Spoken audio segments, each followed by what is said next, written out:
잠시 뒤 검찰이 비선실세 최순실 씨, 안종범 전 수석, 정호성 전 비서관을 재판에 넘기고 이른바 최순실 게이트 중간 수사 결과를 발표합니다. 세 사람의 범죄 사실과 함께 박근혜 대통령의 관여 여부에 대한 판단도 밝힐 것으로 알려졌습니다. 네, 지금부터 뉴스특보 시작하겠습니다. 먼저 특별수사본부에 나가는 중계차 연결합니다. 이종원 기자. 네, 서울중앙지방검찰청입니다. 네, 엄청난 취재진이 몰려 있을 것 같은데요. 현장 분위기 현재 어떻습니까? 네, 휴일 오전이지만 이곳 서울중앙지방검찰청은 이 긴장감이 감돌고 있습니다. 제가 검찰 출입만 4년가량을 했는데 굵직굵직한 사건 현장에서 수사 결과 발표를 많이 지켜봤지만 오늘은 여러 가지 측면에서 좀 이례적인 것 같습니다. 출입기자들도 검찰청 현관에서부터 신분증을 일일이 검사하고 있는데요. 신분증과 출입증을 목에 걸고도 일일이 이름을 확인하고 명부를 작성한 뒤 출입이 가능한 상황입니다. 이미 기자회견이 열리는 서울중앙지검 13층 브리핑실은 70여 석의 자리가 기자들로 꽉 채워져 있습니다.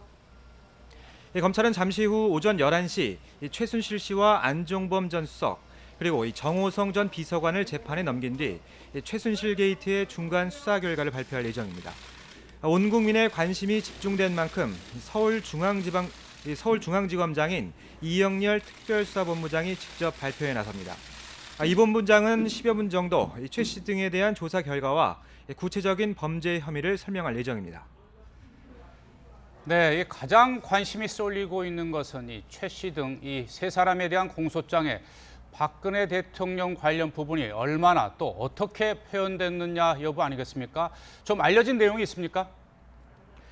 네, 통상적으로는 이 수사 결과가 발표되기 전에 자료가 기자들에게 배포되는 게 일반적인데요.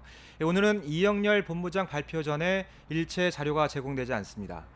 공식 발표 직후 배포될 예정인데 현재 취재진에 전해진 내용도 전혀 없습니다.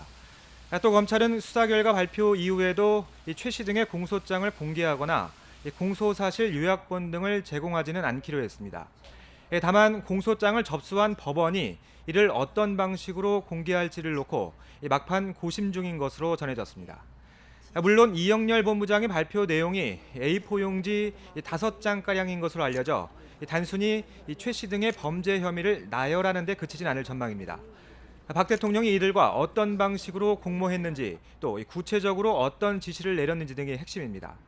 현재 박 대통령에 대한 조사가 진행되지 않은 상황이기 때문에 명확하게 공범으로 적시하기보다는 대통령의 지시를 받아 범행에 나섰다는 정도에서 정리됐을 거라는 전망이 나오고 있습니다.